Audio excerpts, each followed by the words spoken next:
بسم اللہ الرحمن الرحیم۔ سورہ بقرہ کی آیت نمبر 37۔ پہلے ہم آیت کا مطالعہ کرتے ہیں۔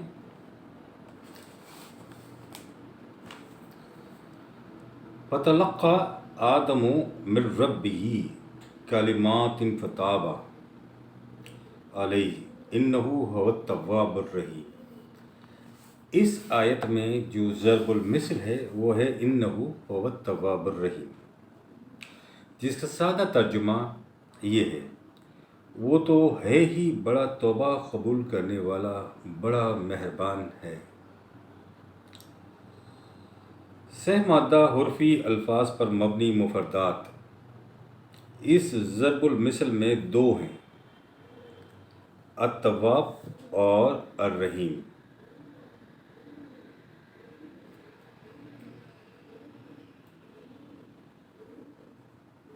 التواب کے ہم معنی لیتے ہیں۔ اس کے معنی ہیں واپس آ جانا۔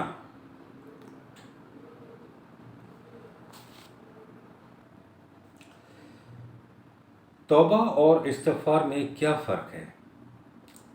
توبہ سابقہ گناہوں پر ندامت کو کہتے ہیں اور انابت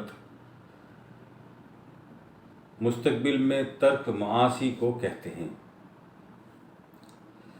110/3 میں ہے، خدا کے متعلق آتا ہے انہو کان توابا، اور بندوں کے متعلق آتا ہے 222 میں ان اللہ یحب التوابین۔ اس میں غور کریں، بات ہو رہی ہے تاب علیہ اور تواب، ان دونوں کی، یعنی ایک تاب علیہ اور ایک تواب کی بات ہو رہی ہے۔ پہلے آپ صحیح راستے کو چھوڑ کر غلط راستہ اختیار کرتے ہیں، احساس ندامت کے بعد غلط راستے کو چھوڑ کر صحیح راستہ دوبارہ اختیار کرتے ہیں۔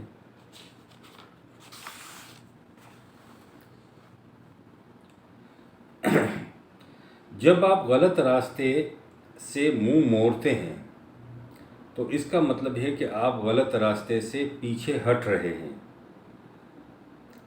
جب آپ غلط راستے سے ایک قدم پیچھے ہٹتے ہیں تو صحیح راستہ 2 قدم آپ کی طرف بڑھ کر آ جاتا ہے۔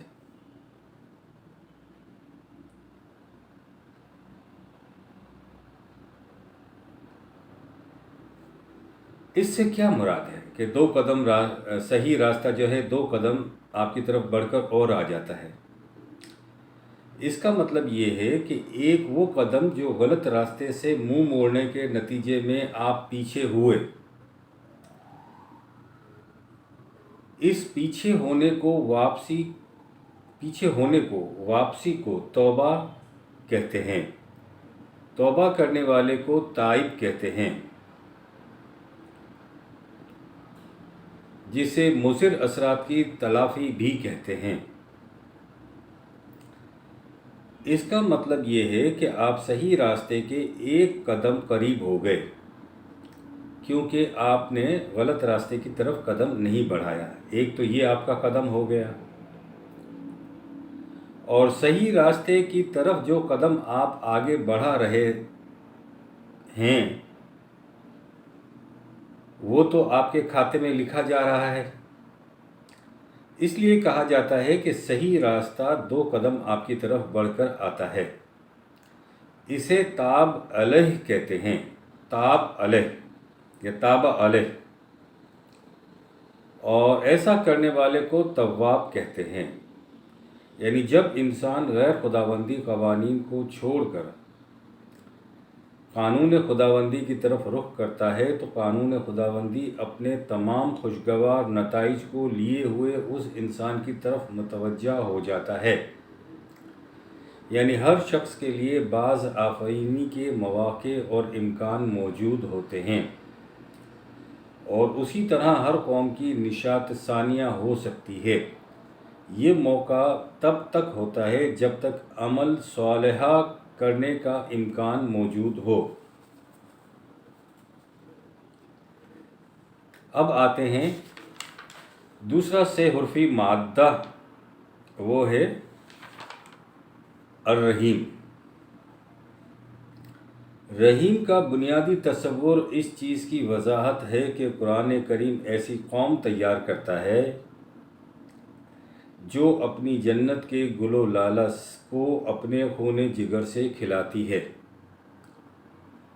اور اپنا جہان نو خدا کے قانون مکافات کے مطابق اپنی قوت بازو سے پیدا کرتی ہے۔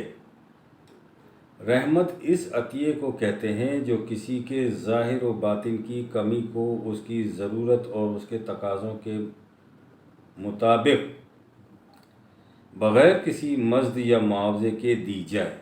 بغیر اس کے 30/36 میں رحمت و سامان نشو و نما ہے جو خدا کی طرف سے بلا مزد و معاوضہ ملتا ہے۔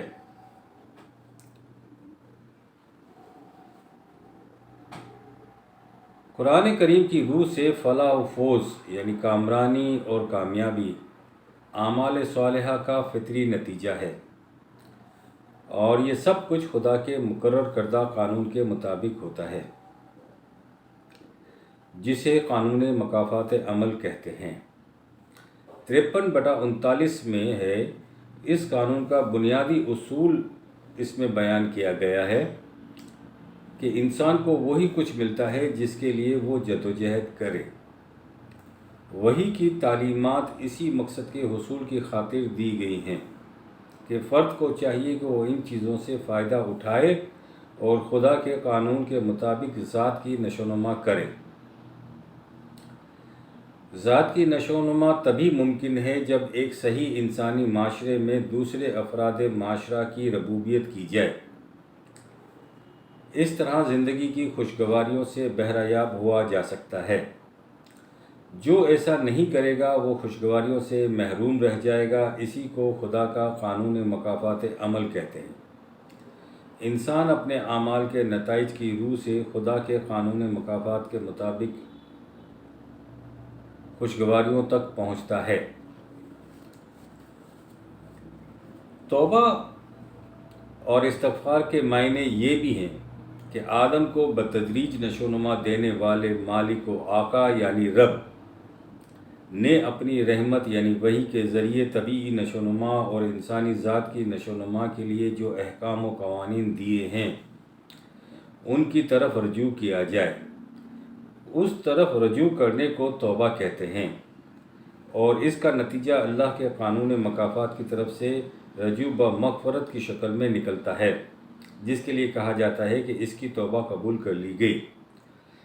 اسے التفات کریمانہ اور مغفرت و رحمت اور رجوع بالرحمت کہتے ہیں، یعنی آدم دوبارہ اللہ کی رحمتوں کے سائے میں آ گیا ہے۔ یہ تو ہم نے آج مفردات کے معنی لیے، اور اب ہم لیتے ہیں مفہوم۔ اس کا حل تو تھا لیکن یہ اس کے عقل کی بس نہیں تھی۔ عقل انسانی ہر فرد کو اس کے مفادات کے تحفظ کی راہیں تو بتا سکتی ہے، عالمگیر انسانیت کے امن و سلامتی کا طریق نہیں بتا سکتی۔ یہ اس نظریہ زندگی اور نظام حیات کی روح سے ممکن تھا جو خدا کی طرف سے بذریعہ وحی مل سکتا تھا، اور جسے اختیار کرنے سے اسے پھر وہی جنتی زندگی حاصل ہو سکتی تھی۔ تو یہ ہم نے مفہوم لیا۔ شکریہ، بہت مہربانی۔ ربنا تقبل منا انک انت السمیع العلیم۔